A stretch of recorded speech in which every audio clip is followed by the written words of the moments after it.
Hello, everyone, and welcome back to the Surprise Jab Podcast. I'm your host, Zach Ruger, surprising you with new topics every single week and jabbing you with your daily dose of UFC information. And I got a lot of UFC information coming at you today. UFC Noche, as it's being called, goes down this Saturday.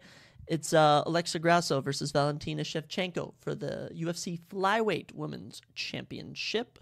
It's on Mexican Independence Day, so they're calling it hashtag UFC Noche. You know how they do like UFC Kansas, UFC Paris, UFC Singapore. It's UFC Noche, but it's just at the T-Mobile Arena in Las Vegas, Nevada. But we got a lot more than just that. We're going to be giving all my picks for UFC Noche. I'm going to be saying that all episode.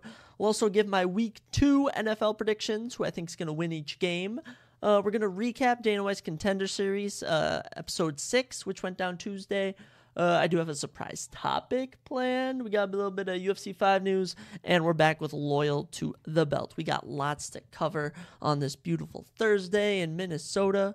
I think it hit 80 degrees today. You know, fall is right around the corner. I love fall weather. Personally, I like the sweatshirt shorts combo, or even just like the crew neck shorts combo. Long sleeve shirt, shorts combo. I really think that works well with fall. I personally like that temperature better than like scalding hot summer or winter. I think fall's a perfect in between. And, you know, my birthday's also in fall, which is coming up. I turned 21 in 16 days now. That's crazy. I gotta find some plans to do for my birthday. Throw a rager or something. We'll see. We'll see what happens. But yeah, let's dive into what we got today. Gonna start out with some new news. UFC 5. We're getting some more information about that by the day. EA Sports UFC 5, the 5th installment of the UFC game under EA direct developmentship, however you phrase video games. Yeah, so they gave us a little community roadmap of sorts about when to expect information. So in September, they gave us a first look and gameplay features. That happened on September 7th. They said also coming in September is a gameplay deep dive, so expect that within the next 2 weeks, I believe. Then in October, they're doing a presentation deep dive, so like walkouts, arena, fans, just like stuff that you see around, I'm assuming. They also have game mode deep dive in a separate video. We could talk about the game modes. Then early access to the game is on October 24th, and the worldwide launch is October 27th. Man, I'm looking forward to that. UFC 4 kind of dying out. I'm wrapping up my final times playing that game. But yeah, it was fun on it. I have an unhealthy amount of time on that game, but hey, better than drugs, as I always say. Video games are better than drugs. I don't know if that's the best saying, but, you know, it's how you justify having multiple days on a video game. I also found out that UFC 5 will no longer have pre-fight emotes. Instead, you can do like a dance or do like a fist pump on the fighter select screen. I really like this feature. I thought it was dumb when they first introduced it. I thought it delayed the fighting even more. And it's not necessary, personally, in my opinion. In regards to doctor stoppages, the NEA developers said that matches have a 2% chance in online, at least, or 1 in 50 if you want to do your odds like that. So it feels rare when it happens. I believe offline, or in like just, yeah, offline in general, you can probably edit that. But I mean, I will certainly be open for doctor stoppages. That's one of the features I love. And whenever my game freezes in UFC 4, you know, when games just freeze on your Xbox or TV, I'll just act like a doctor stoppage happened. So there's that. UFC 5 right around the corner. Actually, you know what? I'm going to give 5 fighters I want in the game, in no particular order, just off the top of my head, just simply because they aren't in the new game and they're surging contenders, or they're going to be. So, yes, number 1 of the fighters I want to see in the game is Amir Albazi. If no one knows who Amir Albazi is, he's the number 3 flyweight in the world, currently ranked number 3 in the men's division. He's currently on, an incredible win streak. I don't know if he's lost yet in the UFC. I believe he is 5-0 in the UFC, coming off a big fight night main event win over Kai Kara-France. Very much they deserve to put more flyweights in the game, and they should start with Amir Albazi. They have hardly any of the top 15, so they could definitely improve that for at least fighters they're going to add. My number 2 fighter I think they should add is Umar Nurmagomedov, the cousin of Khabib. Umar currently ranked number 11 in the men's bantamweight division. He is a perfect 16-0, undefeated in the UFC as well. He's coming up the ranks. They offered him to the number 2 ranked Merab Dvalishvili for a chance to fight, and Merab did not accept, or I think maybe that fight fell through. Or no, Umar was supposed to fight Corey Sandhagen, and that fight fell through. So they clearly think high of Umar, definitely put him in the game. Number 3 is Movsar Evloev, another Russian, currently ranked number 9 in the men's featherweight division. He's a perfect 17-0. Just been an absolute beast, coming off a good win against Diego Lopez, also holds a win over Dan Ige. They're trying to get him against a top competitor, but no one will fight him, man. He's super good at grappling, certainly. My number 4 of 5 fighters I want in the game is Ian Machado Gary. Ian Gary, currently ranked number 11 in the men's welterweight division, the surging Irish prospect. Conor McGregor reincarnated, people are saying. He's a perfect 13-0, coming off his biggest win over Neil Magny. That was at UFC 292, so yeah, just about a month ago that went down. Man, super confident, talks a lot of trash, and he's been able to back it up so far. So let's get him in the game. I thought they would have honestly added him before UFC 5, but clearly they've given up on UFC 4. But it is what it is. I accept it. And my number 5 fighter that I want in the UFC 5 is Halton Almeida. Halton Almeida, currently ranked 9th in the men's heavyweight division. This guy is an absolute beast. Let me tell you about it. He has 14 first-round finishes of 19 victories. He has 19 finishes in total with 19 victories. He has finished every single one of his fights. Every single one. And in the UFC, he's already had 5 fights and finished all of them. The farthest he's been was into round 2 in one fight. This guy's a beast. He's currently taking on Curtis Blades coming up November 4th in Sao Paulo, Brazil. And Curtis Blades is currently the number 5 heavyweight in the world. So they want to break him into the top 10 or top 5, I believe, and certainly put him in the game. Yeah, those are some fighters I want, but I'm sure they've already mentioned they're adding a lot of new fighters, hopefully taking out some that haven't fought in the UFC in forever. But man, it should be entertaining. Moving into our next segment, a classic here from the original episodes we used to post, which is a segment I call Loyal to the Belt. Loyal to the Belt. It's where we pose this question: are you loyal to the current title holder or to the fighter that holds the belt? A perfect example we can look at right now currently is Israel Adesanya versus Sean Strickland. How many of you are still going to rock with Adesanya now that he's lost? And how many of you are going to switch to being Sean Strickland fans? And personally, it's so easy to switch. You just get caught up in a certain fighter. Sometimes a fighter you like becomes unlikable.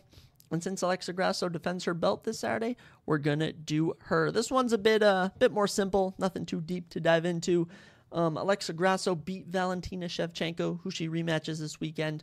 Earlier this year at UFC 285 in March, she was currently, I believe she was down 2-1 in rounds and was even losing the round that she finished her in round number 4 before she shockingly submitted her. Crazy moment. Remember watching it live with my cousins. And this will be her first title defense, and it's a rematch against probably the second or third greatest mixed martial artist woman of all time. Valentina Shevchenko is an absolute beast. And she was so Valentina Shevchenko won the belt in 2018. So Alexa Grasso is the first UFC Women's Flyweight Champion since 2018. So it's been a while. I think we did a segment on Valentina a while ago, maybe, but I can't recall because it's been so long since we've had a Women's Flyweight Champion. I would personally say that I'm loyal to the belt. I could honestly care less about Alexa Grasso. I'm not going to spoil who I'm picking just yet for the main event, but I'd say I'll ride with whoever holds the belt. And it's nothing personal against Alexa Grasso. I don't really hold anything specifically in the women's flyweight division. Maybe I'll root for like Erin Blanchfield or Manon Fiorot if they get title shots, but as for Alexa Grasso, you're just a casual fighter. So I am loyal to the belt. I am loyal to the belt. That's how we'll phrase it. If you're loyal to the fighter, you're not loyal to the belt. But if you're loyal to the belt, you're loyal to the belt. Okay, that's how we're going to phrase it. Staying along the UFC terms, I mean, pretty much that is the podcast when you think about it. When it's just me, I can talk about UFC forever. But when I have guests on, I mean, a lot of people I know aren't as experienced in the UFC realm as I am. So that's why we're always talking about like NFL or just life in general with the guests. But as for here, we talk about UFC and Dana White's Contender Series. Season 7, Episode 6 went down last Tuesday, which would have been the 12th. It would have been September 12th, 2023 to date it.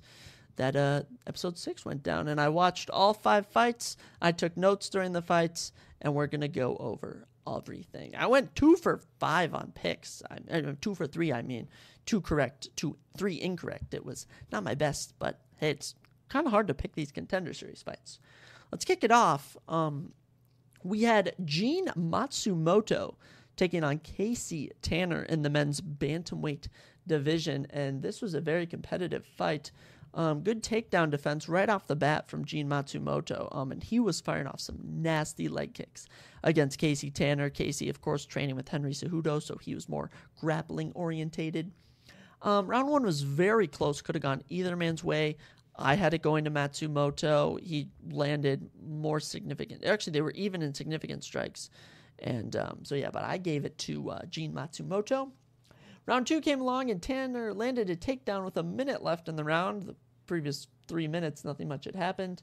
Matsumoto then got back up, had some good striking, and honestly, I gave it to Matsumoto just because of his striking. Even though Casey Tanner landed more significant strikes, Gene looked better on the feet. But if there's any round that Casey would have won, it probably would have been round 2. As round 3 came around, Tanner landed a takedown with a minute 20 left.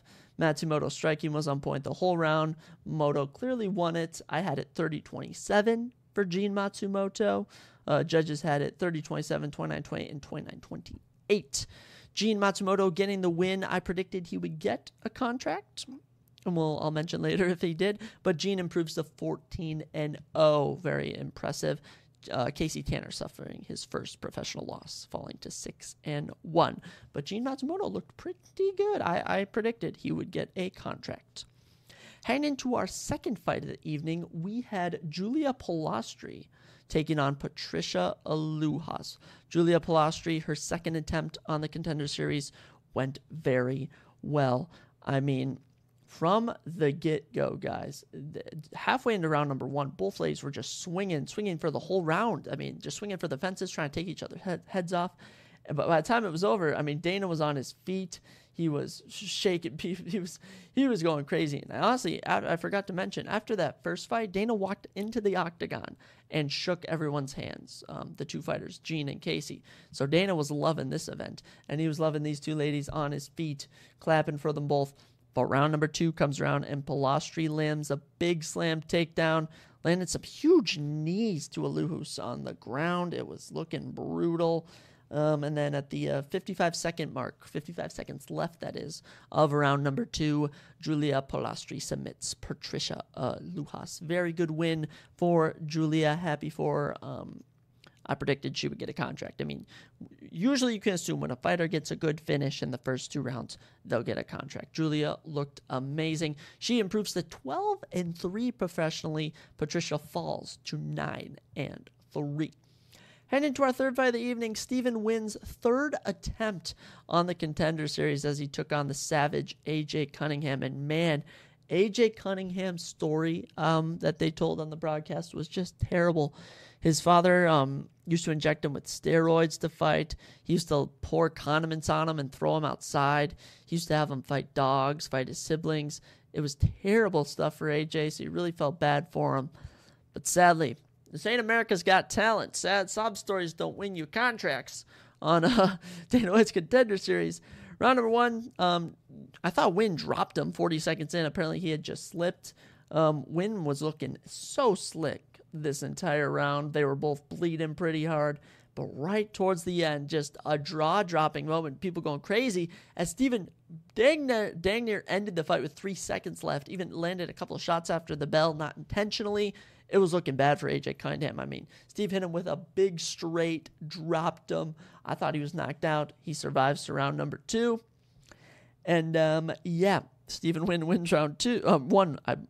I should say Stephen won round 1. We go into round 2, and the jab was just looking beautiful from Stephen Wynn. I mean, the surprise jab, he was landing the jab. It just rolls off the tongue.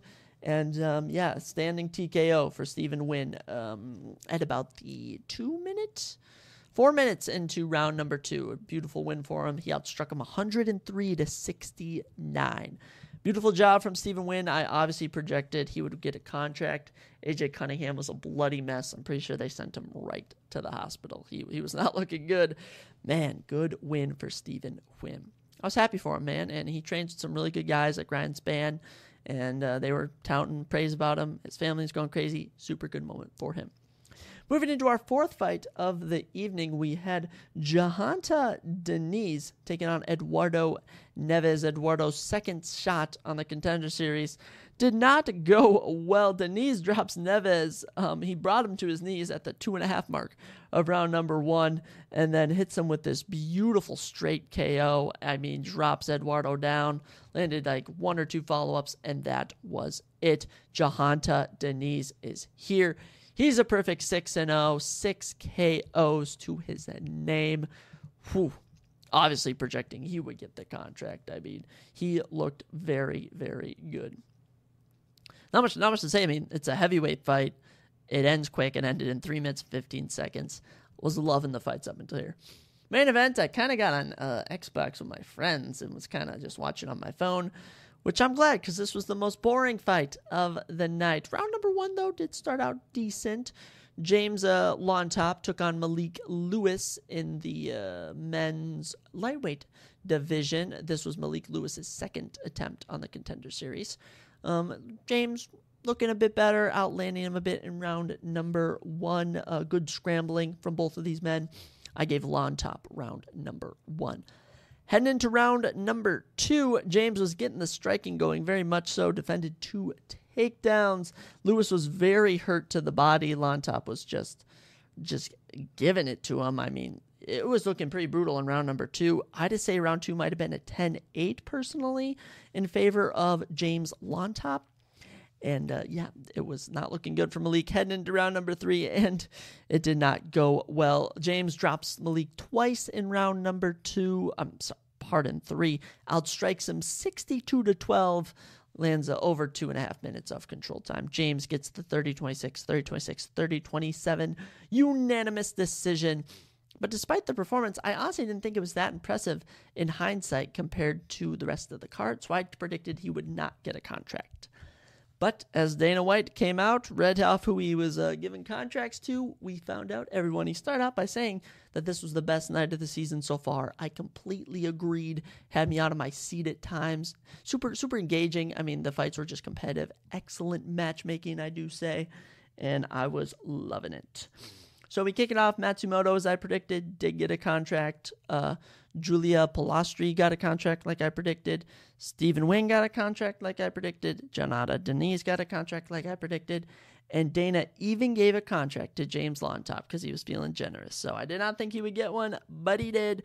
All 5 fighters who won got contracts. And yeah, that was Dana White's Contender Series. I mean, another Tuesday gone. 10 episodes in total. I think we're down to 3 episodes left, maybe 4. So this was 6. We still have 7, 8, 9, and yes, we got 4 episodes left. I mean, what am I gonna do on Tuesdays when I don't have UFC? I guess DoorDash. I guess watch Kill Tony. Find a new show to binge. I don't know.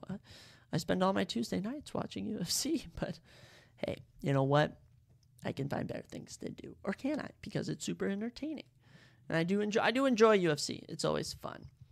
What should we talk about next? Should we do our surprise topic, or should we do my week 2 NFL picks? I'm feeling week 2 NFL picks, the surprise topic, and then UFC Noche picks. I love it. So week 2 of the NFL is right around the corner. I mean, first fight is tomorrow. Oh my gosh, tonight. It's Thursday.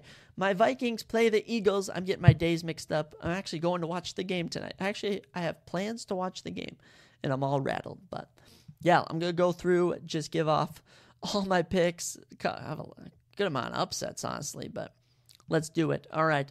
First game of week number 2 in the NFL. The Minnesota Vikings will be visiting the Philadelphia Eagles, and the Eagles are big favorites in this one. Everyone's riding with Philly, but you're not a real fan if you don't root for your team. I'm going Minnesota Vikings by 10 points. That is right. I'm feeling ambitious. They'll probably win by 3, if anything, but I like to be ambitious with my Vikings. Look, I think it's going to be an offensive showdown. I'm really hoping we don't get shut out. I feel like whenever the Vikings play the Eagles on primetime or even in general, we get destroyed. I mean, they beat us when we could have been the first team to play in a Super Bowl at home. That was heartbreaking when we lost 38-7. That was just brutal. And last year on, was it Monday night? I think it was Thursday night last year too. I can't even recall. Oh, frick. It might have been Monday, actually. We got blown out too, but you know what? This ain't last year. This ain't 2018. The Minnesota Vikings are beating the Philadelphia Eagles. Moving into game number 2, the Packers will be going down to Atlanta to take on the Falcons. And, even though the Falcons picked up a lackluster win in week 1 and the Packers picked up a dominant win, I ain't picking the Packers. I hate the Packers. The Packers are my op. I will cheer for the Bears and the Lions before I cheer for the Packers.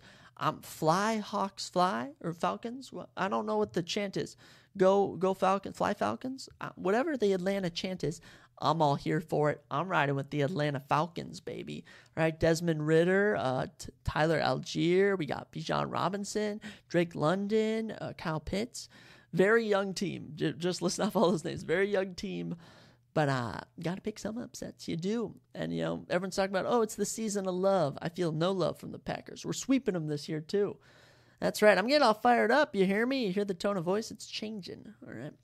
Let's go to an AFC matchup between the Colts and the Texans. Colts visiting the Texans. Anthony Richardson against C.J. Stroud. Going to be a very good matchup. I'm going with Anthony Richardson, guys. I think the Colts looked pretty good, and the Texans had a very sloppy game against the Ravens, of all people. We're going with the Indianapolis Colts. Moving on to a divisional foe, if you want to call the Lions a foe. The Seahawks will be visiting Detroit to take on the Lions. And after what I saw last week, I can hate on the Packers, but I got to give it to the Lions. They picked up a big win over the Chiefs. I think any issues they might have had in that game, which was few, they can get over and they can get their revenge on the Seattle Seahawks, who did not perform to their highest capabilities. In week 1, the Rams really took advantage of them not being prepared. The offense for the Seahawks was not looking very much dominant at all. The days of the Legion of Boom on defense are long gone. We are going with the Detroit Lions. Going to be probably our biggest opposition in the NFC North for my Vikings. Next up, we have the Chargers visiting the Titans. I have nothing to say. If the Titans win this game, I will be utterly shocked. Utterly shocked. The Chargers, I've been hearing news that Austin Eckler may have hurt himself. I think it might just be trolls online, but I don't know if there's any validity to that. They have a very good offense. I like the Chargers. Their game against the Dolphins was amazing. Probably I'd probably put it as my best game of week number 1. Always a shootout with the Dolphins when they play someone in the first couple weeks. But yes, I'm going with the Chargers over the Titans. I mean, Ryan Tannehill threw 3 picks. But I do need Derrick Henry to pop off in that game. Maybe rush for 200 yards and still lose. That would be nice. All right, let's get into my big upset of the week. The Raiders will be visiting the Bills, and I kid you guys not, I'm picking the Raiders. I know, I'm picking the Las Vegas Raiders to beat the Buffalo Bills. I think the Bills are still going to be shocked that they lost that game against the Jets. I think the Raiders are going to just pull off the upset. That's my big upset of week number 2. I always got to throw one upset out there. I mean, it's no fun picking all the favorites all the time. But man, Jimmy Garoppolo, link up with Jacoby, link up with Devontae, Josh Jacobs, do some magic. I'm going with the Vegas Raiders. Come on, boys. You got it. And yes, next up, just as I was expecting, the Chiefs going down to Jacksonville to take on the Jaguars. This should be a very competitive matchup, but I think the Chiefs are out for revenge. I think they're pissed they lost that Lions game Kadarius Toney probably will receive much less targets, but it won't be easy for the Chiefs. The Jaguars looked very good in week 1. I mean, the backfield, Travis Etienne, Tank Bigsby. I mean, you got Calvin Ridley, you got Zay Jones, you got Christian Kirk. You got you got Evan Ingram out there even. I mean, the Jaguars are a team this year, but I'm going with the Chiefs, man. I think the Chiefs own the Jaguars in my opinion, but hey, anything can happen. Next up, an always good divisional matchup between the Ravens and the Bengals. The Bengals had a terrible week 1. The Ravens had a good week 1 despite having not the best performance. I mean, J.K. Dobbins got hurt. I mean, Odell didn't really do much. Lamar didn't have an MVP-worthy performance. If anything, who is the current MVP right now? Who should we? Probably the Dallas defense. We're gonna give the Dallas defense the MVP, but we'll see once the season gets on. I can't really give a prediction right now, but I think the Bengals are gonna pull this one off, guys. They're at home. I think they're gonna correct some mistakes they made in week 1. They did not look like the team they are. I mean, T. Higgins had 8 targets, no catches. Really screwed me over in fantasy. Thank you, TJ. T. Higgins, if you're listening to this, screw you, man. I need you to catch some balls. All right, but I'm just kidding. T. Higgins, I'd love to have you on. I'm sorry. I don't want to hurt your feelings. Joe Mixon, I need you to pop off too. And Joe Burrow, I always wish you luck. So we're going Bengals over Ravens. They're always competitive. Next up, the Bears at the Buccaneers. Man, I was high on the Bears. I thought the Bears were going to beat the Packers. And then they went out, and they were the exact same Bears they've been the last few seasons. Justin Fields is not the answer to your prayers, Chicago. And the Buccaneers are going to start the season off 2-0. A team that was going to probably was projected to be one of the worst in the league. They were talking about getting Caleb Williams next season, standout USC quarterback who's probably going number 1 next year. But yeah, I think the Bucs are going to pull it off. They're going to go up 2-0. And looking at a pick sheet I have with my family, even my dad, who's a Bears fan, is going with the Buccaneers, if that doesn't tell you anything. I never bet against the Vikings, and he's betting against the Bears. That should tell you something about the Bears. But yeah, good for the Buccaneers, plus they beat the Vikings. I got to root for you guys. All right, you got one up on us. We'll get you back later in the playoffs. We will not see them in the playoffs, personally. Moving into our next matchup, the 49ers will be taking on the Rams, which is going to be a much closer matchup than it was last season, I believe. 49ers currently the number 1 team in the league on all the power rankings. They were looking so good in week 1, handed the Steelers a tough 30-7 loss. Man, Debo looking amazing. Christian McCaffrey looking amazing. Kittle looking amazing. Purdy looking amazing. Ayuk was the best star on the team. It was an amazing performance from those fellas. And as for the Rams, man, I mean, Matthew Stafford working with Nakua. He was working with Williams in the backfield. He was working with Higbee. He was getting it done. Howell was getting catches. The defense is looking good. This is a good Rams team, but I'm riding with the 49ers. I think they're the team to beat this year. Heading into our next game, are we in the 325 games yet? We are, with the Giants and the Cardinals. Cardinals just barely lost 20-16 to the Commanders in a very awkward game. They did not do well. They don't have Kyler Murray.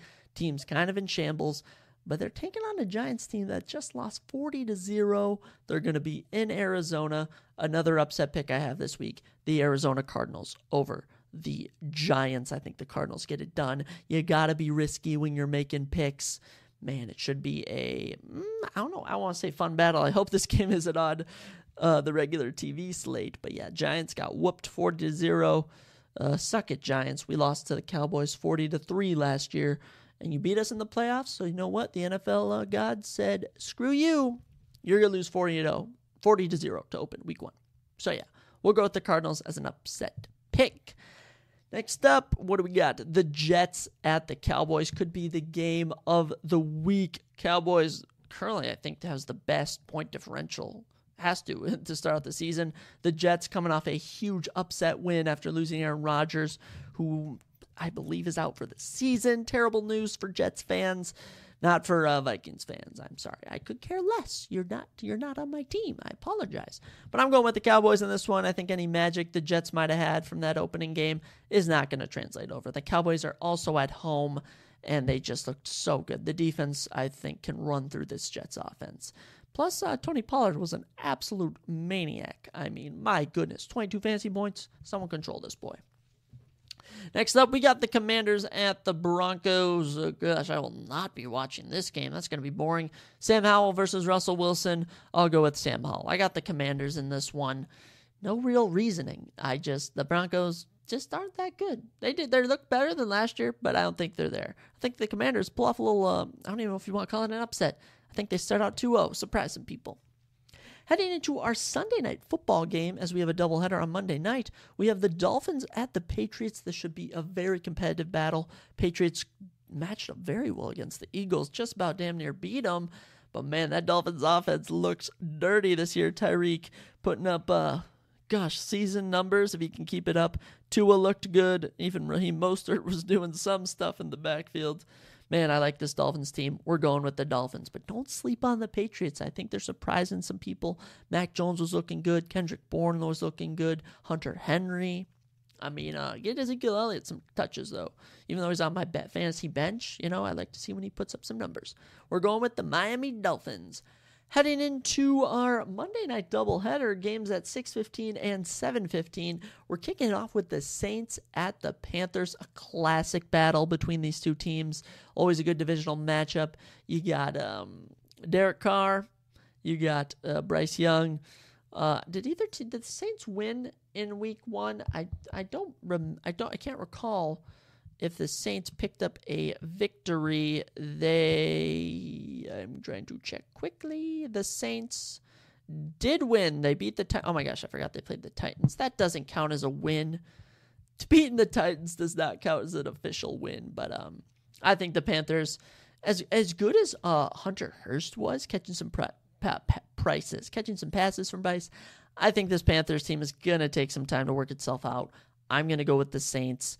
I think Chris Olave picks apart the backfield, and I think Jamal Williams does some fire things running the ball. Let's go with the New Orleans Saints over the Panthers. And we'll get into our final game of the day, the Cleveland Browns at the Pittsburgh Steelers. Always a good matchup when these two play. Browns coming off a huge upset to kick off the season, and the offense for the Browns wasn't even phenomenal. I don't even know how they beat the Bengals 24-3. Just a great defensive performance. And the Steelers got blown out by the 49ers. I'm going with the Cleveland Browns. Sorry, Seth, my roommate, who's a huge Pittsburgh Steelers fan, but I think the Browns, they pick up this one. I don't know if they're going to be the team this year in the AFC North, but I do think they beat the Steelers in this one. So those are my picks. We'll recap them. Vikings, Falcons, Colts, Lions, Chargers, Raiders, Chiefs, Bengals, Bucks, 49ers, Cardinals, Cowboys, Commanders, Dolphins, Saints, and the Cleveland Browns are my Week 2 picks for the NFL. I always love picking. It's so much fun, especially when you do it locally. I'm doing this one thing with two of my buddies now that we literally just set up before I started this podcast with doing like $5 a week, $20 to end the season or something for weekly picks. And I've always done it with my parents. I'm incorporating my girlfriend this year. She's an honorary picks now member of the family. So we'll see how she does this year. My dad is currently the reigning champ. He can pick the game so well. It's very, very impressive. Week 2 kicks off tonight with the Vikings and the Eagles. I'm actually gonna have to wrap up this podcast pretty soon to go over there. So hopefully that doesn't take too long. But we'll see, because I don't limit myself in the podcast, except for our special guest Dane DuPaul episode where we had limited time. But hey, that's how it rolls. All right, but that's all I got for NFL. We'll be back next Tuesday or Monday, I believe. Actually, Monday is when I'll record, and we'll recap all the matchups that currently happened. But I don't think I've recorded since that Bills and Jets game. That was a crazy ending. The Jets returning the ball to end the game. I was going ballistic. That is one of those moments you remember where you were when they returned that. It's not like historic in a sense, but still a good moment to look back and recall. But that's all our NFL talk for today. That means it's time for our surprise topic of the episode. So last episode, I had mentioned how I had acquired a book from the library called More Unsolved Mysteries of American History, From Jamestown to Jimmy Hoffa, by Paul Aaron, and we talked about if it was really Christopher Columbus who discovered America, or if it was a guy named Saint Brendan. A very good piece. I encourage you to go listen to it. And we're digging this straight out of the chapters, and we're just, every chapter I'm on, I'm going to talk about on the episode until I have to return the book. So for this episode, your surprise topic, your next thing up for our Mysteries of the U.S. is who was really to blame for the Boston Massacre? The Boston Massacre, a notorious event in early American history. We're going to go over it right now. So get your hot cocoa, snuggle up to a fire. You got a Zach reading you a story. So get all settled in. Despite a foot of snow on the ground, groups of Bostonians wandered the streets of the town on the evening of March 5th, 1770. Some, responding to a fire alarm, carried buckets of water. Others carried clubs to defend themselves, or perhaps to threaten the lobsterbacks, the red-coated British troops who had been stationed in the town since 1768, 2 years prior. Near the customs house on King Street, several wig makers' apprentices taunted Private Hugh White, the lone British sentry. Words soon escalated to snowballs and stones, as we all know, and White struck back with the butt of his gun. Captain Thomas Preston heard of White's predicament and rushed the scene with 7 other British soldiers. By then, hundreds of Bostonians had gathered as well, some still holding their buckets of water, but there was no fire. But there wasn't any fire. I don't know why they had the water, now that I'm thinking about it. That's just silly. A piece of ice actually knocked down Private Hugh Montgomery when he stood up, and when he got knocked down, he fired into the crowd. More shots followed, and 3 Boston natives were killed on the spot. 2 others mortally wounded. Samuel Adams, of course, not the beer guy. Samuel Adams called the deaths a bloody butcher. And Paul Revere, the legendary Paul Revere, quickly produced an engraving showing soldiers firing point blank at citizens. Propaganda is still alive back in the 1700s. And other Patriot leaders soon began to publish pamphlets, and a short narrative of the horrid massacre in Boston soon went to tens of thousands. And I mean, they had a huge parade for the funeral. It was crazy. Sam Adams made sure the image of the Boston Massacre didn't fade from American history. He even set aside March 5th as a day of mourning. I'm actually looking at this picture right now of it, and it is quite honestly just like it's like they lined up all the Bostons and had a firing line at them. That's how it's portrayed. Annual orations recalled the massacre as the direct and inevitable result of British oppression. Dang straight. Its victims, the first heroes of the Revolution, were still to come. Until 1784, when the 4th of July took place, Americans actually celebrated their independence on March 5th, the day of the Boston Massacre. Not surprisingly, the British had a different view of the day's events. Some London newspapers suggested that the Bostonians were after the king's coffers in the customs house. Others accused Patriot leaders of planning the incident, perhaps even with the hope of turning its victims into martyrs. To loyalists, this was not the Boston Massacre, but the riot on King Street. This was more than a contest of names. It was, as historian Alfred Young wrote, in a slightly different context. As Alfred was discussing the loyalist tendency to call the Boston Tea Party the destruction of the tea. So he puts it as part of a larger contest for the public memory of the revolution. It's just how they phrase things. I mean, propaganda nowadays, they like to phrase things differently than how they went down. It's just been a thing throughout human history. With Patriot leaders like Samuel Adams and Paul Revere forming rebellion, Massachusetts Royal Governor Thomas Hutchinson moved decisively to calm the town. He ordered the British soldiers out of Boston, and he had Preston and the other soldiers arrested and charged with murder, as they should be. Preston's case came to court in November. The captain was defended by Samuel Adams' cousin John Adams. And 30 years later, John Adams recalled sitting in his office the day after the massacre. Wow, they even got John Adams' testimony. He said, Mr. Forrest came in, who was a loyalist merchant, and this is from Adams' autobiography, by the way, with tears streaming from his eyes. He said, I have come with a very solemn message from a very unfortunate man, Captain Preston, in prison. He wishes for counsel and can't get none. I have waited on Mr. Josiah Quincy, who says he will engage you if you give him your assistance. I had no hesitation in answering that counsel ought to be the very last thing that an accused person should lack in a free country, said Adams, somewhat pompously, but no doubt sincerely. Sam Adams was one of Massachusetts' leading attorneys. His cross-examination undermined the credibility of the prosecution's key witnesses. Oh, so he testified that he had heard Preston had ordered the soldiers to fire. I've actually heard that before in history books. Adams argued the captain might have said fire by no means, even if some in the crowd heard only the first word. He also paraded to the stand a series of convincing defensive witnesses. People most effective was Richard Palms. He was the most effective, a revolutionary merchant who had actually attacked Preston and was standing right next to him when the shooting began, yet conceded he had never heard the captain order the soldiers to fire. So lying under oath, an absolute criminal. The jury took only 3 hours to acquit Preston. Next came the trial of the rest of the soldiers, Quincy and Adams. They appeared for the defense. They did face a tricky problem, though. They had to establish that Preston never gave the order to fire.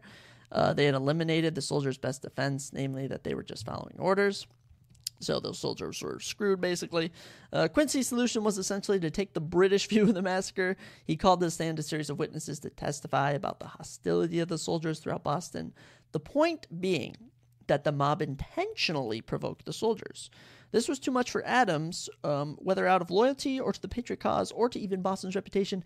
He threatened to quit the case if Quincy continued in that vein. Adams prevailed, and the remaining defense witnesses focused on the immediate danger of the soldiers rather than general hostile climate.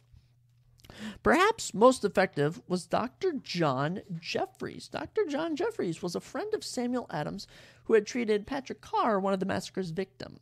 Jeffries testified he had asked Carr as he lay dying whether he thought the soldiers acted in self-defense. According to Jeffries, Carr answered he heard many voices cry out to kill the soldiers. Whoa. Carr added movingly that he did not blame the man, whoever he was, that shot him. Oh. He was a kind guy. He cared, even about people shooting him. A true Christian, I do say. The jury acquitted 6 of the soldiers of murder and found the 2 other guilty, which ended up being Montgomery and Private Matthew Kilroy, who was actually guilty of the lesser charge of manslaughter. Kilroy and Montgomery were sentenced to having their thumbs branded. What?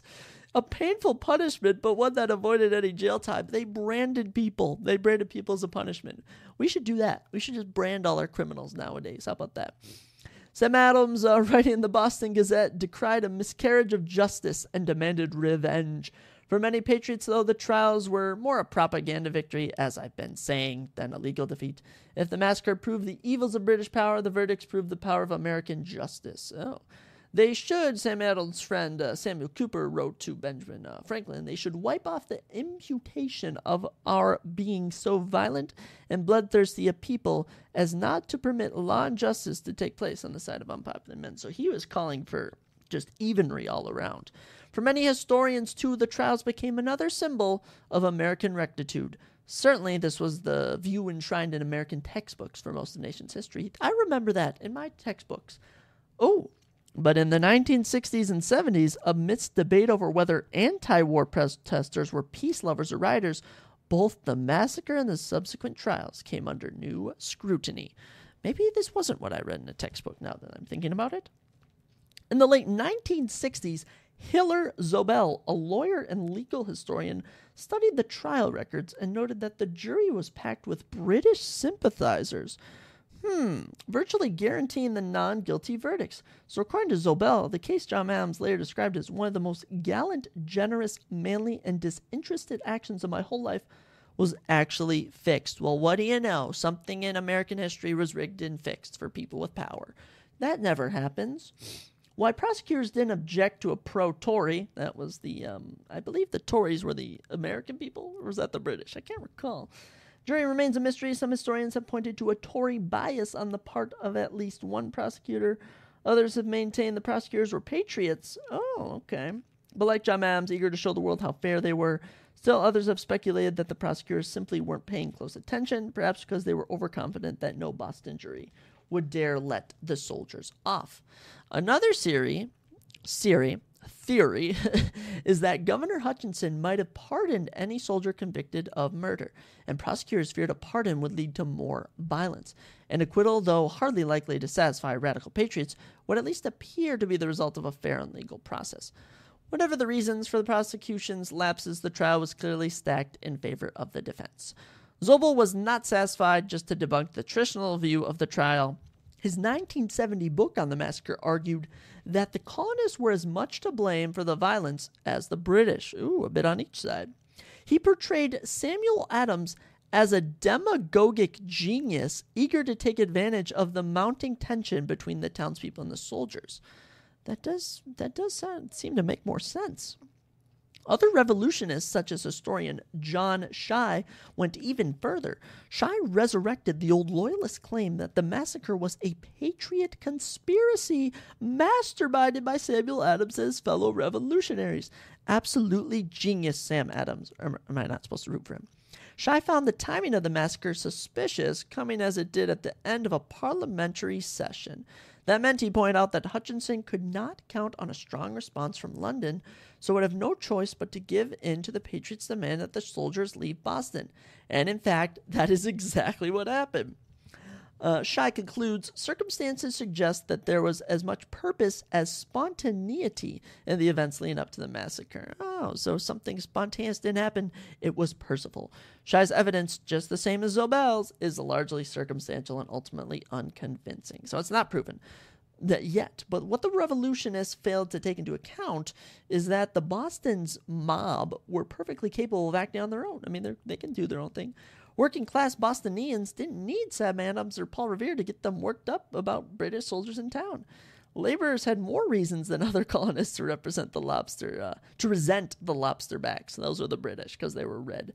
Army regulations allowed the soldiers to work part-time at civilian jobs, and many took work and pay away from Boston workers. Well, there's your motive right there.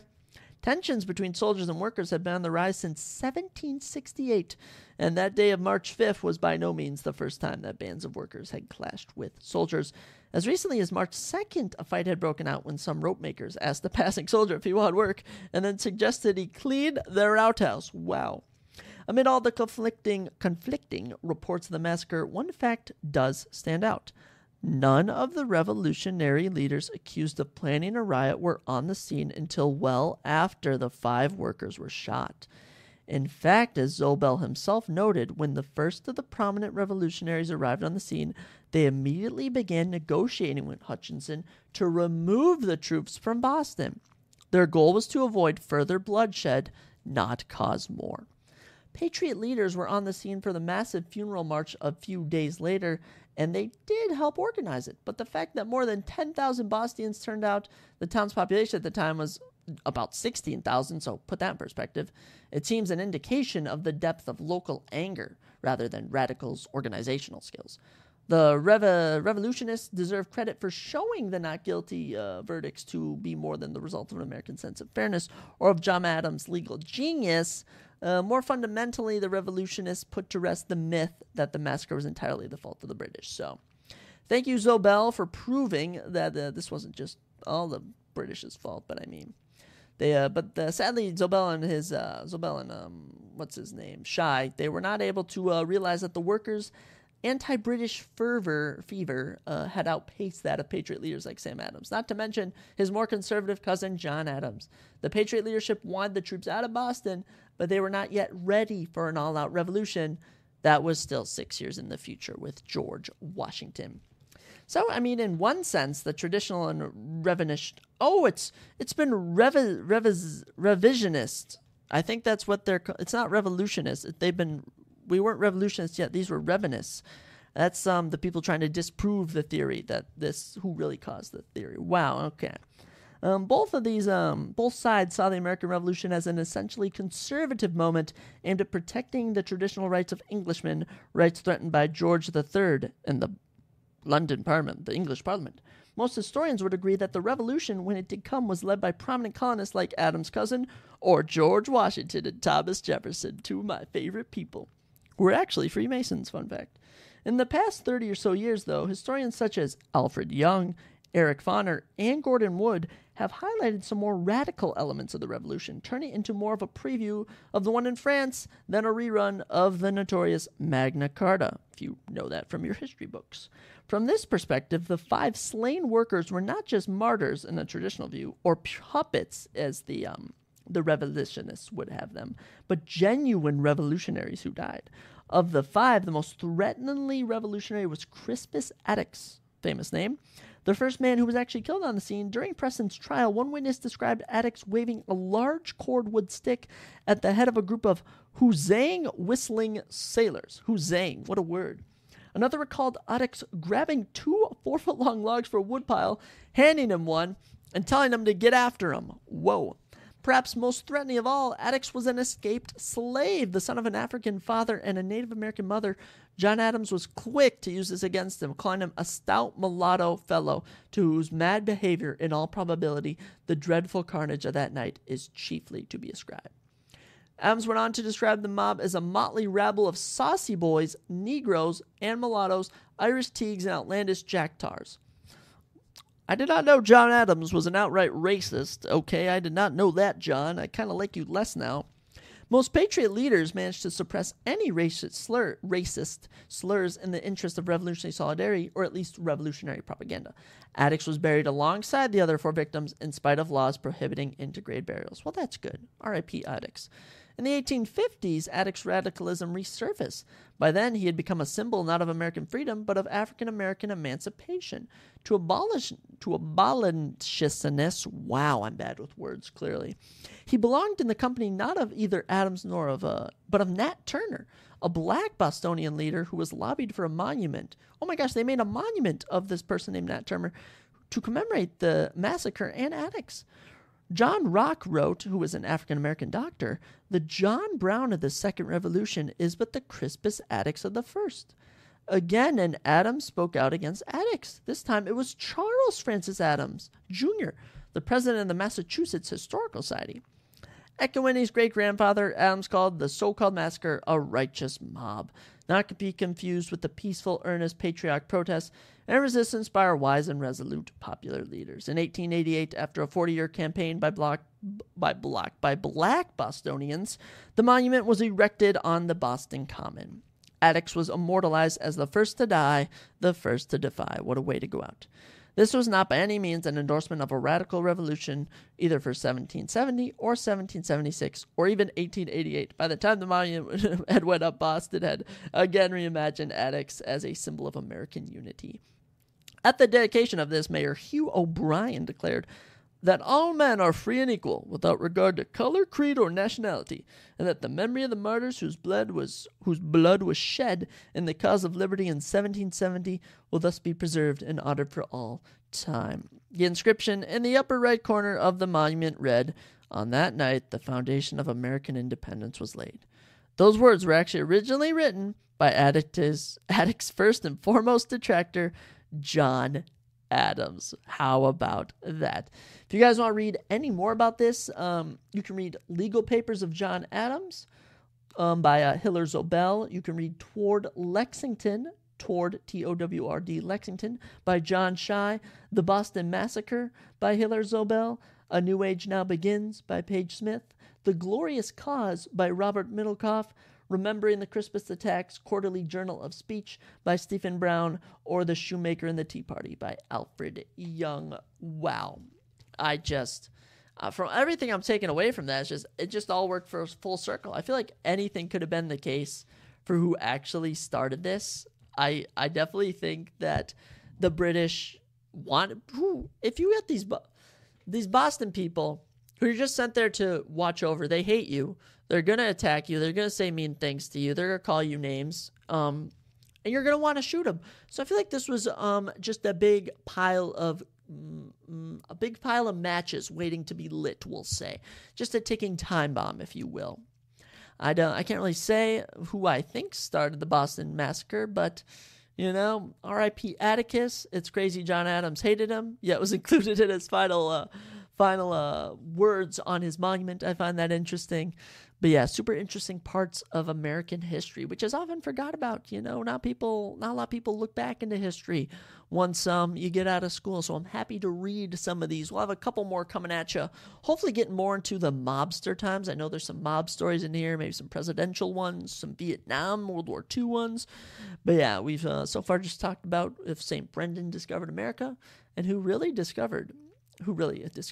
started the Boston Massacre. So let me know what you guys think about who really started the Boston Massacre. That's your surprise topic for the episode. We always got to bring something new to you. It's not always sports.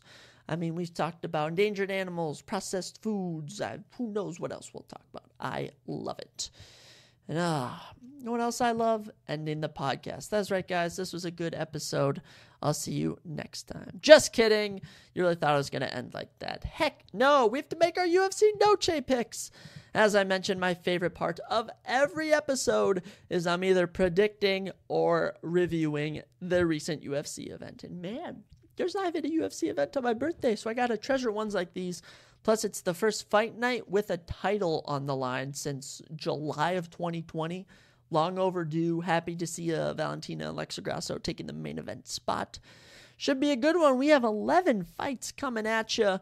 Should be super good. I'm going to take a quick intermission, and I'll be back with all my predictions for UFC Noche.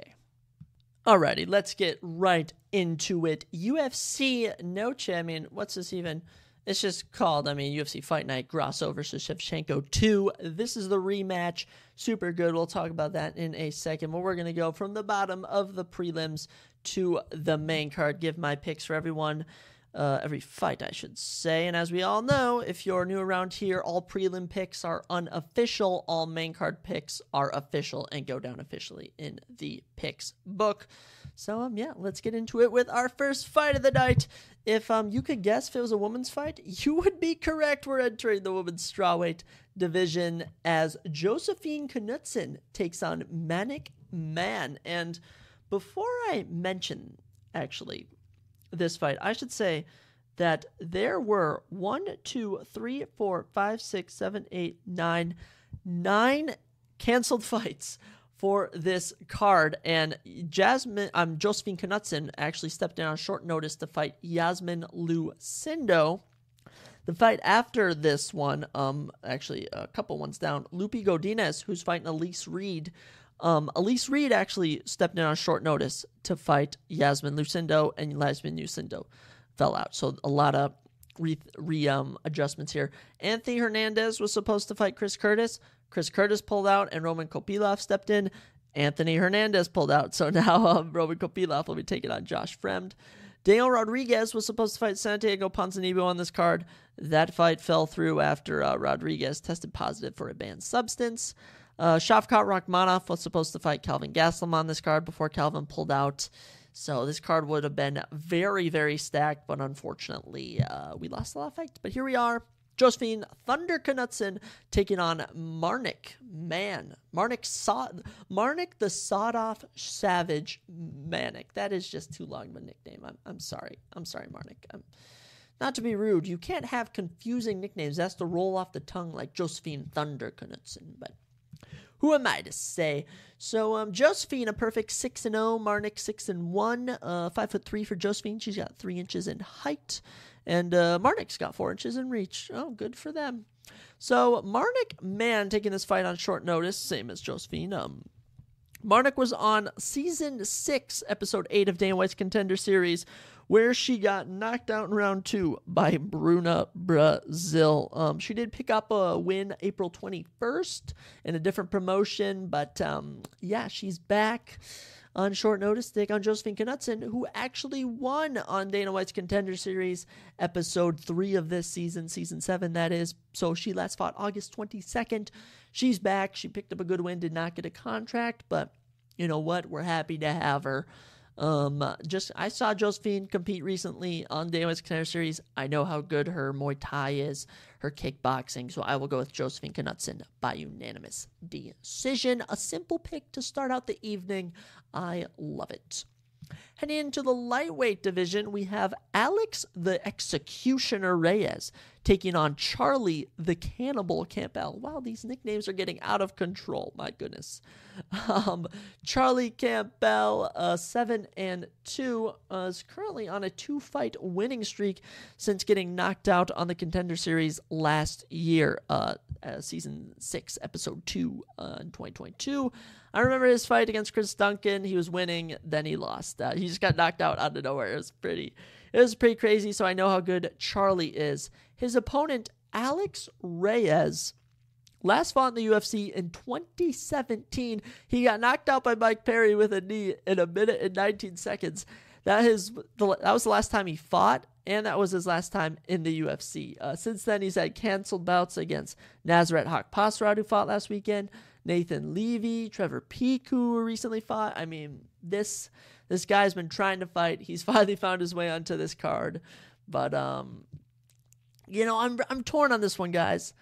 I'm really torn on this one because there's just not much to pick apart for these guys. I mean, career-wise, Alex is 13-3, Charlie 7-2, more experienced to Reyes. Charlie's got an inch in height. Alex has got an inch in reach. These two are very similar, but simply because of age, Alex is almost pushing 40. He turns 30.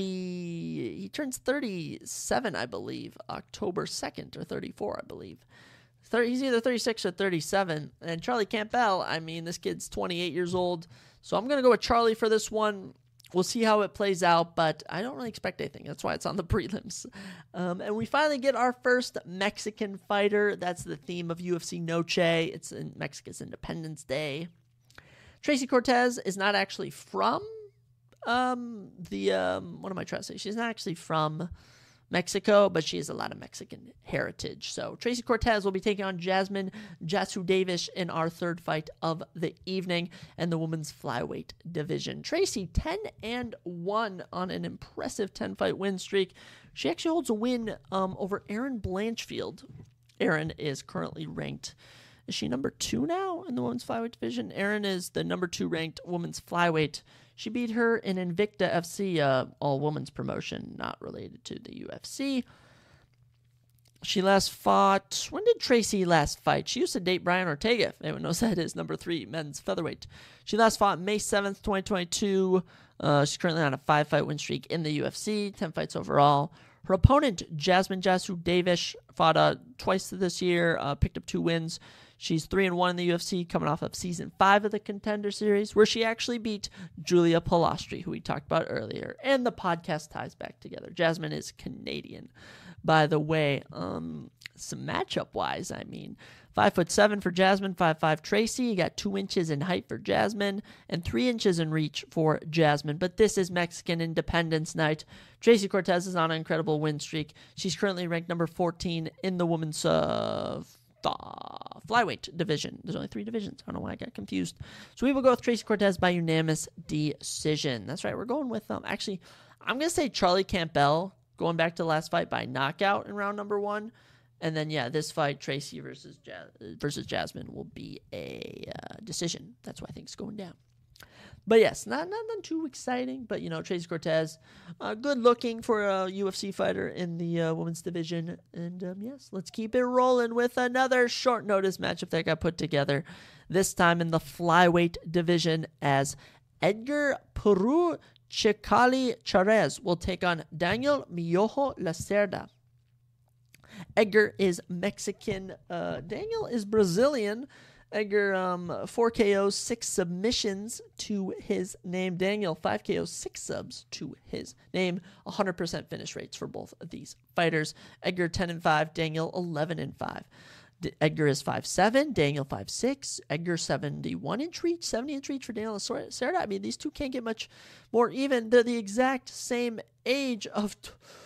Wow, they are both 27. This is a immaculately even matchup. Edgar, coming off of Dana White's Contender Series in 2022, Season 6, Episode 3, he lost. He then took a short-notice fight against Tatsuro Taira earlier this year. It was an absolute killer. In July, he lost that fight, but proved himself very well. As for Daniel Lacerda, he is 0-4 in the UFC. Debuted in 2021, got knocked out in round 2, then got knee barred in his next fight in round 1, then got TKO'd in round 1, then got knocked out in round 2. Wow, Daniel Lacerda, you suck. I'm going with Edgar Charez by round 1 knockout. I mean, Daniel Lacerda hasn't won since 2021 or 2020, honestly. I mean, wow, that's tough. That's tough, Daniel. We're going with Edgar Charez by round 1. Actually, we'll go submission for Edgar. We're going to go round 1 submission for Edgar Charez. Okay?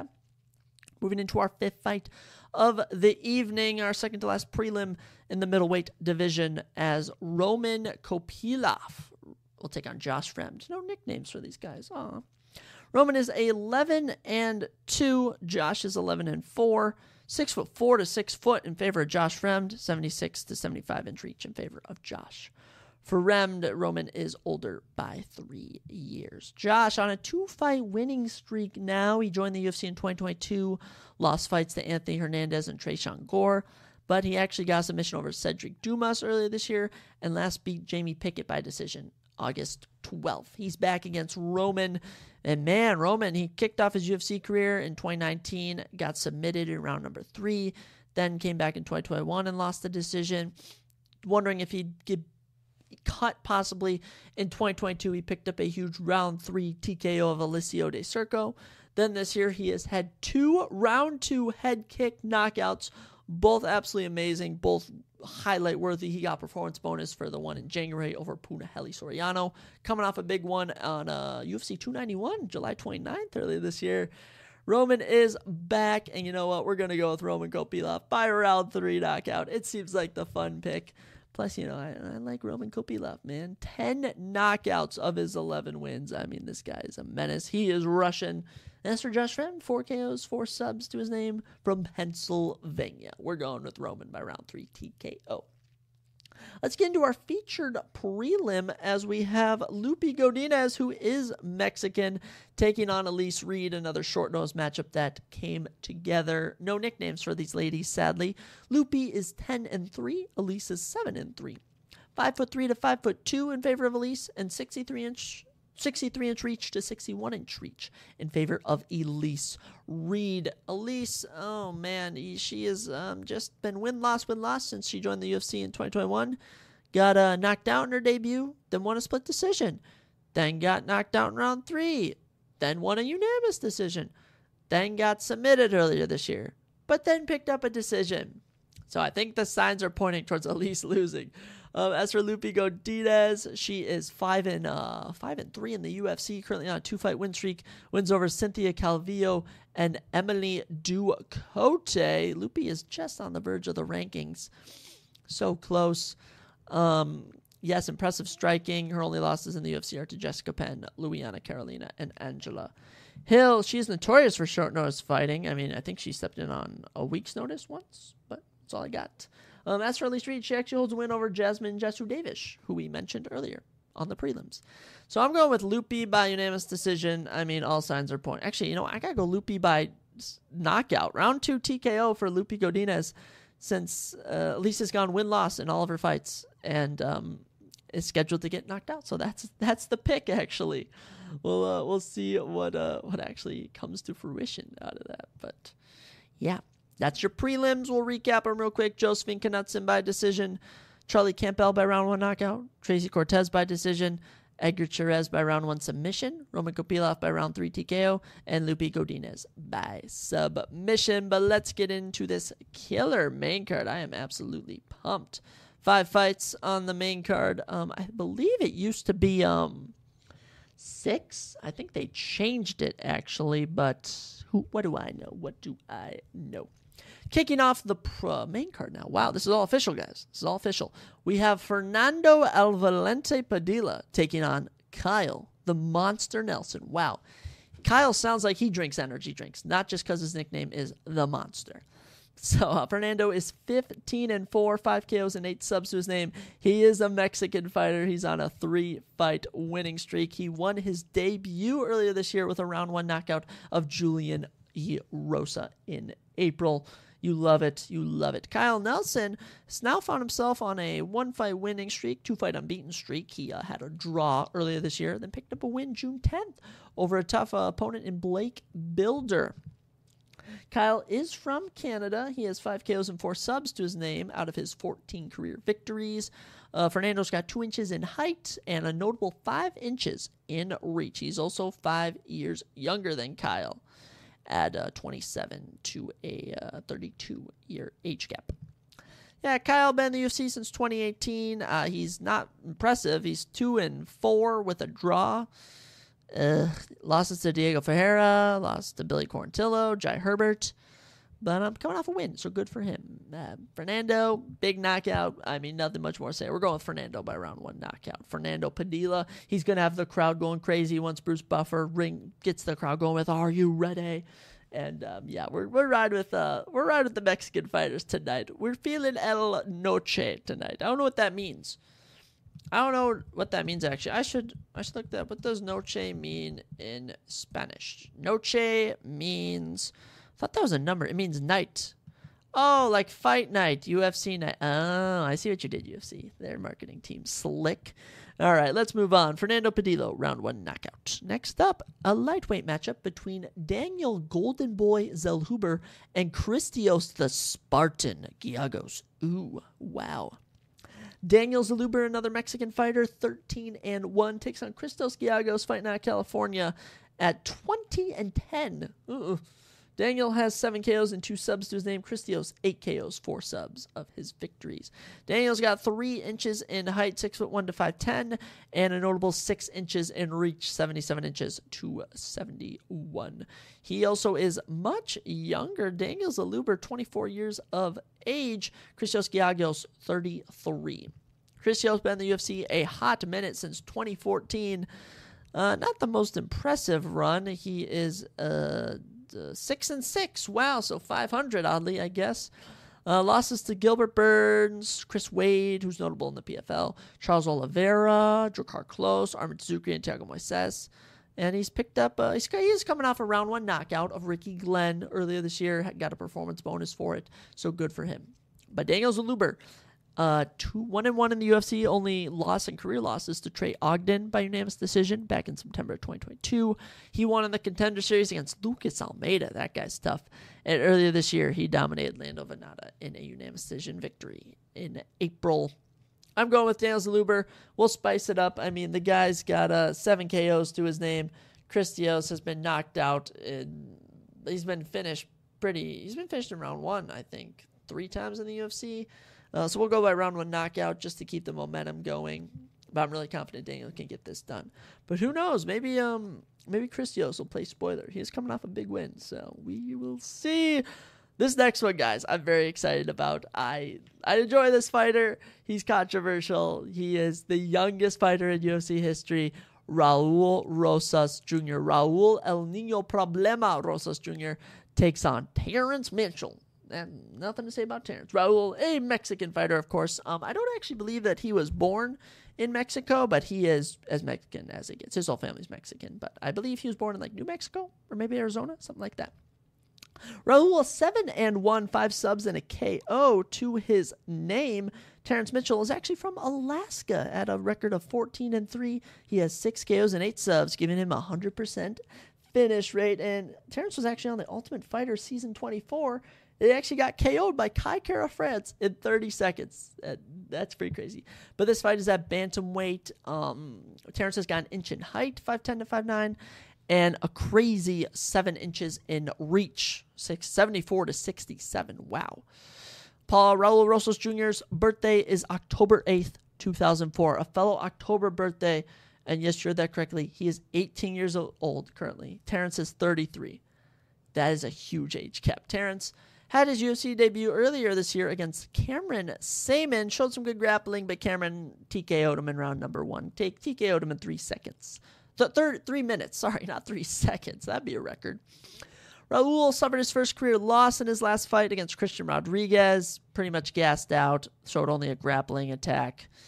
He had a good round 1, 4 minutes control time, then completely fell apart and got dominated. But before that, he'd won in the Contender Series, and he won his UFC debut against Jay Perrin by neck crank. So he won. I don't know who's ever going to beat that record. An 18-year-old got a round 1 submission in 2 minutes and 44 seconds in the UFC. It's just a crazy world we live in. And if you think I'm picking Terrence, you'd be wrong. I got to ride with Raul, man. I mean, he's close to my age. He's a young kid. I'm going round 1 submission. Terrence got finished in round 1 before.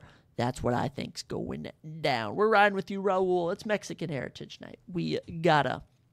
And in honor of Mexican Heritage Night, we decided to do an Australian versus an American in the co-main event. No, I'm just kidding. It was supposed to be Calvin Gastelum, who might have some Spanish heritage, I don't really know necessarily, but who knows? We got ourselves a good one in the welterweight division. Number 13 ranked Kevin Holland takes on number 14 ranked Jack Della Maddalena. Oh my goodness. This is my favorite fight of the night, ladies and gentlemen. This could be the main event if it wasn't a title fight in the main event spot currently. I mean, I love Kevin Holland. Kevin the Trailblazer Holland takes on Jack Della Maddalena, JDM. Kevin is 25-9 with 13 KOs and 8 subs to his name. That's crazy. He's finished 21 of his 25 victories. As for Jack Della Maddalena, 15-2. He's on a 15-fight win streak, 11 knockouts, 2 subs. Finished 13 of 15 fights. Oh, man, such a good one. 6'3" to 5'11", 4 inches in height for Kevin, and a notable 8 inches in reach for Kevin Holland. He's got a couple in height, but I mean that 8 inches in reach. Kevin fights orthodox. Jack is more of a switch stance. Kevin, 31 years old right now, I believe. As for Jack Della Maddalena, I believe he is 27. So yeah, just 4 years younger, but it is what it is. Jack came into the UFC in 2021 after beating Ange Loosa on the Contender Series, who we saw fight, I think, 2 weeks ago. Since then, he's picked up 5 straight victories in the UFC. Round 1 knockout of Pete Rodriguez. Round 1 knockout of Ramazan Emeev. Round 1 knockout of Danny Roberts. Round 1 submission of Randy Brown. And a fight of the night against Basel Hafiz back in July. A performance bonus in 3 of those, and a fight of the night his last time out. He has already made $200,000 in post-fight bonuses in his young UFC career. Man, his last fight out was a tough one. He lost the opening rounds. I mean, he's getting out grappled, but he found his way, fought his way back. Love to see it. I like Jack Della Maddalena. Man, I really do. But he ain't no trailblazer, man. Kevin Holland is one of my favorite fighters. I can't get over this guy. We're going to go through his whole UFC career. Kevin Holland, we'll say he is on a little 2-fight win streak, 2-fight finish streak, I should say, but let's take it back to the beginning, where he wins on the Contender Series but doesn't get a contract. He then steps in 2 months later on short notice to fight Thiago Santos up in weight and is so entertaining. He then gets signed to the UFC, goes on a 3-fight winning streak before getting submitted by Brendan Allen, which that loss has aged very well. Continuing his ways in middleweight and welterweight, he would go on a 5-fight winning streak, 4 of those finishes. 5-0 in 2020. He was my fighter of the year. Sorry, Hamzat. But then he got towards the big boys. Got out grappled by Derek Brunson and Marvin Vettori in fight night main events, losing both of them. Then had a no contest against Kyle Dawkins. But then 2022 comes around. Beats Alex Oliveira. This was his move to welterweight. Beats Tim Means, gets performance bonuses in both of those. And fights Hamzat Chimaev on under a day's notice. Obviously, he gets destroyed in 2 minutes, but just such a badass. Then gets a fight night 3 months later against Wonderboy Thompson. Breaks his freaking hand, still puts on fight of the night. This year, though, he's gone 2-0. He's knocked out Santiago Ponzinibbio in round 3. Got a performance bonus when he submitted Michael Chiesa at UFC 291. Not even 2 months ago. I mean, crazy stuff from Kevin. I'm going with Kevin Holland by round 2 submission, just for the upset, just for the fans. I love you, Kevin, man, and he's just so entertaining. He's such a good fighter. Kevin Holland, I want you on the podcast. If I can have one person on the podcast, give me Kevin Holland. Alrighty, ladies and gentlemen, it's that time. It's a sad time, but it's a fun time. As we reach the main event, which means the end of our UFC event, but that's just how it goes. Let me just tell y'all something. This fight is between the number 1 pound-for-pound woman in the rankings, Alexa Grasso, and the number 3 pound-for-pound woman, Valentina Shevchenko. Alexa is your current women's flyweight champion. Valentina, the number 1 contender. The rematch between Alexa Grasso and Valentina Bullet Shevchenko. Alexa is 16-3 with 4 KOs and 2 subs.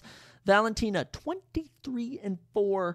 She is from Kyrgyzstan, 8 KOs, 7 subs. She suffered her first loss this year against Alexa Grasso, her first loss since 2017. But man, Alexa Grasso's got the home field advantage. She is a Mexican fighter. She's so entertaining. We love her. Both 5'5", both 66-inch reach. You can't write this. They're so equal. I mean, Alexa's 5 years younger. Valentina's pushing 40 almost. But Alexa in her prime. We'll start with Valentina. man, she's been in the UFC since 2015. Her only 2 losses in the UFC before Alexa Grasso were both against Amanda Nunes, both close fights. Shields wins over, we'll go through it, Holly Holmes, Julia Pena, Joanna Jones-Jacek, Jessica Ai, Liz Caramuch, Caitlin Chukagian, Jennifer Maia, Jessica Andrade, Lauren Murphy, Talia Santos, Valentina is a beast. She's back. She, in her last 2 fights, she has shown some issues in the grappling department. But, Alexa Grasso, we'll see what she has to offer. Alexa currently on a 5-fight win streak. Been in the UFC since 2016. Started our career 3-3 before stringing together this 5-fight winning streak. And I mean, her losses are to Felice Herrig, Tatiana Suarez, and Carla Esparza. 2 of those absolutely amazing fighters. Carla, former champion. Tatiana on the verge of a title shot. This is going to be a very good one.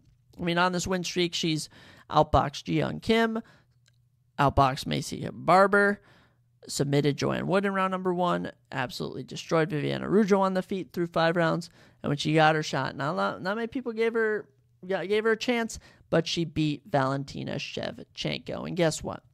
It might have been by upset round number 4, but it's Mexican Heritage Night. I've quite honestly picked every Mexican fighter on this card, and it ain't stopping here. Alexa Grasso by decision. Lock it in. Check my verdict. It's official. Verdict MMA. Follow me. ZR2002. Alexa Grasso by decision. I think she edges Valentina out. You know, I saw Adesanya beat Pereira, but I also saw Usman not be able to beat Leon Edwards. So we'll see what happens. These rematches always go 50-50. Who knows? But we're riding with Alexa Grasso, ladies and gentlemen. I love it. So we'll recap my picks real quick. We got Fernando Padilla by round 1 knockout. Daniel Zellhuber by round 1 knockout. Raul Rosas-Struger by round 1 submission. Kevin Holland by round 2 submission. And Alexa Grasso by decision. What are the odds all those come true? I doubt it, but you know what? I'm riding with all those fighters, man. I love it. I love it, man. UFC is so entertaining. Such a fun thing to watch, personally. It gets you going watching people fight. And this should be a good one. I like these themed events. UFC Noche. I think we should do some European cards. Maybe I'd want to go to like Japan, but there's only like 1 Japanese fighter on the card right now. China. I don't know if the UFC can go there because of how controversial it is. Same with Russia. But we could do another Canadian theme card or something like that. Those are always fun. But yes, that's all I got, folks. That's all I got. This was a nice chill one. We did the surprise topic, of course. Talked a bit about NFL, Week 2 predictions, of course my UFC Noche predictions, recap the Contender Series, all sorts of stuff we always chat about. I always find it fun.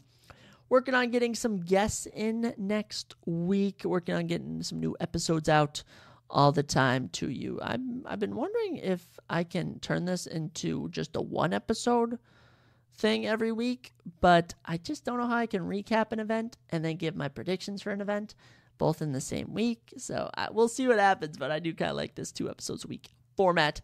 So yeah, thank you guys for listening. I appreciate it. I hope everything goes well for you guys. And we're going to end every episode for football season with this. Go Vikings. That's right. We are riding with the Minnesota Vikings tonight. As you know, big Vikings fan. Go Vikes. All right. God bless everyone. Have a good day.